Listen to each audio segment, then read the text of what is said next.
Verse 14. Sorry. Question number 14. This is me, total lack of sleep today, and being upstaged by my cat, just destroying everything in my live stream. So hopefully you guys are getting benefit still from my sleep depraved brain. Yeah, I said that. Sleep depraved. All right, 14. Anonymous question. Hello, how do you stop doubting that God exists or Christianity is the true religion out of many, especially Islam? Sometimes my faith wanders from belief to unbelief. Any tips? Thank you. Yeah, I got some tips for you. So one of the things that I recommend when I encounter people that have lots and lots of doubts, well, let me put it this way. There's different kinds of doubts. Okay, there's doubts that are based on in like intellectual questions, like genuine questions, where you're like, if I could get the answer to this, I think that I would be okay. Like my doubt would genuinely go away. I just have this thing that's this one question, it's causing me doubt. If I could get it to go away, I'd be fine.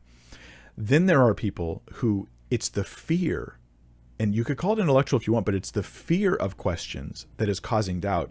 And one of the ways you can know the difference is, and I'll ask people this, and I'd ask you this too, is write down your top 1, 2, or 3 issues.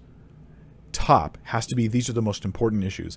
And if these issues were resolved, 1, 2, or 3, if those could be answered for me, I would be fine. I would be strengthened. I would have confidence, and I wouldn't be doubting.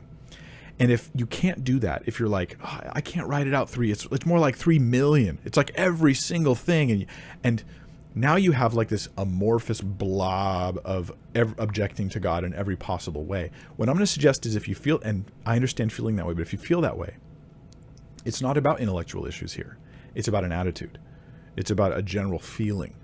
And giving an intellectual answer in one case probably won't help your blob problem, because that blob thing is about an attitude. And that's why everything's an objection to Christianity, because it's the glasses you're wearing. It's not the actual situation around you. So if that's the situation, I recommend cry out to God, pray, humble yourself, seek the Lord, pray that God will help you in those situations. If there's ongoing sin in your life, repent of that sin. Like you need spiritual answers to these issues.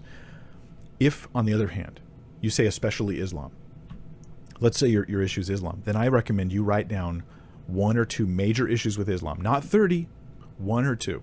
Let's say your one issue is maybe Muhammad was a real prophet from God. That's a significant issue, because if he was, then we should all be Muslim. So you could chase that down, and you could look at Muhammad. You could look at his false prophecies. You could look at how his teachings are actually against the Old Testament and New Testament, and God's not going to contradict himself. Right? You could say, well, but they say the Bible's been corrupted. So then I have a video series on has the Bible been corrupted? I have like 3 videos that demonstrate that the New Testament has not been changed and altered and corrupted like Muslims would claim, because they have to claim it's been corrupted because it disagrees with their teaching so much. So my point is, you pick 1 or 2 of those issues, my anonymous friend, and you actually chase them down slowly. Give yourself a week, a month, 6 months to work through this problem slowly and carefully. Find the best resources you can that help defend the Christian faith from that perspective. I have lots of videos that I've done my best job on this. You could check out. You go to BibleThinker.org, type in the issue, and our search engine should pop it up for you. And I hope that helps.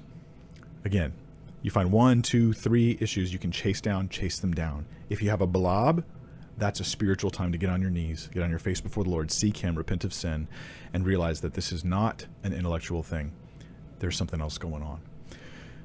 That's my thoughts for you. I hope they help.